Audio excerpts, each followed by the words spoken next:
OSR, 3 lettres devenues en 100 ans un symbole du patrimoine suisse. Fondé en 1918, l'orchestre de la Suisse romande se construit au milieu d'une Europe déchirée. Son fondateur et chef historique Ernest Ansermet mise sur la neutralité helvétique pour conjurer la guerre et répandre l'harmonie.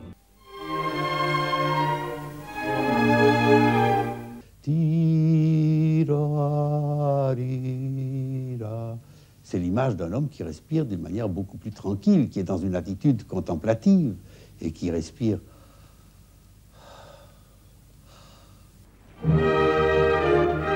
En 50 ans, il a fait connaître les compositeurs de son temps, Stravinsky et l'histoire du soldat, mais aussi Ravel ou Debussy. Ernest Ansermet, maître des partitions et plus encore. C'est un chef qui avait un son.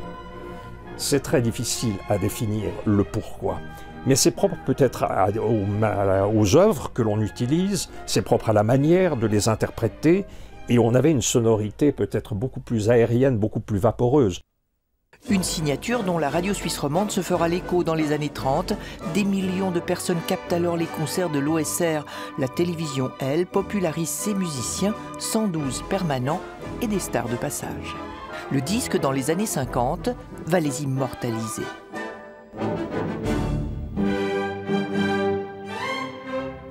Un héritage pour les successeurs, Ornstein, Armin Jordan, autres figures emblématiques.